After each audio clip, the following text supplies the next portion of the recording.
సమంతను కష్టాలు వెంటాడుతూనే ఉన్నాయా? ఎలాంటి సమస్యలనైనా ఎదుర్కొని కెరియర్, వ్యక్తిగత జీవితాన్ని బ్యాలెన్స్ చేసుకుంటున్న శామ్ని ఓ సమస్య తర్వాత మరో సమస్య వెంటాడుతోందా? లేటెస్ట్గా శామ్కి లీగల్ నోటీసులు ఇచ్చారు.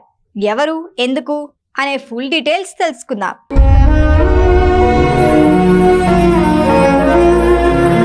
ఎంత కూల్గా ఉన్నా సమంతని కష్టాలు వెంటాడుతూనే ఉన్నాయి.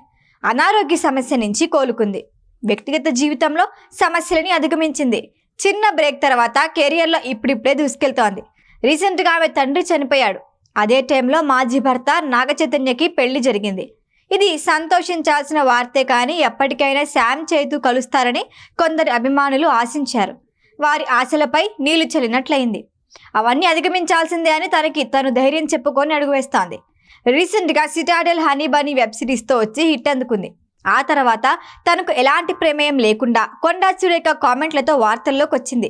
ప్రస్తుతం ఓ వెబ్ సిరీస్, మరికొన్ని సినిమాలతో బిజీగా ఉంది. రెగ్యులర్గా సోషల్ మీడియాలో యాక్టివ్గా ఉంటూ తన అప్డేట్స్ని ఫ్యాన్స్తో షేర్ చేసుకుంటూ ఉంటుంది. లేటెస్ట్గా సమంతకి ఓ హీరో లీగల్ నోటీస్ పంపించాడు అన్నది హైలైట్ అవుతోంది. సమంత గతంలో మయోసైటిస్ వ్యాధికి గురి కాకముందు ఓ హీరోతో ప్రాజెక్ట్కి సైన్ చేసింది. కానీ అనుకోకుండా అనారోగ్యానికి గురి కావడంతో ఆ సినిమా ఆగిపోయింది. ఆ తర్వాత శామ్ని అప్రోచ్ అయ్యేందుకు ఆ హీరో ప్రయత్నించినా అవాయిడ్ చేస్తూ వచ్చిందట. రీసెంట్గా సమంత దగ్గరికి ఆ హీరో వెళ్ళి, మీరు నా సినిమాలో చేస్తానని అప్పట్లో కమిట్మెంట్ ఇచ్చారు, ఇప్పుడు ఆ సినిమా పూర్తి చేద్దాం అనుకుంటున్నా అని అడిగాడట. తాను ప్రస్తుతానికి తెలుగు సినిమాలో నటించకూడదని అనుకుంటున్నా అని, ఒకవేళ నటించినా లేడీ ఓరియంటెడ్ మూవీస్లో మాత్రమే నటిస్తాను అని క్లారిటీ ఇచ్చిందట. దీంతో చిరెత్తుకొచ్చిన ఆ హీరో వెంటనే సమంత చేసిన అగ్రిమెంట్ని చూపిస్తూ సమంత ఇంటికి లీగల్ నోటీసులు పంపించారు అని టాక్. గతంలో సమంత ఆ హీరోతో ఓ సినిమాలో కూడా నటించింది.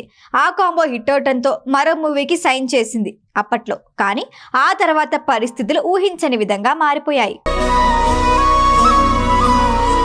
ఈ వీడియో కనుక మీకు నచ్చినట్టయితే లైక్ చేయండి, షేర్ చేయండి, సబ్స్క్రైబ్ చేయండి. అలాగే పక్కనే ఉన్న బెల్ ఐకాన్ని క్లిక్ చేయండి.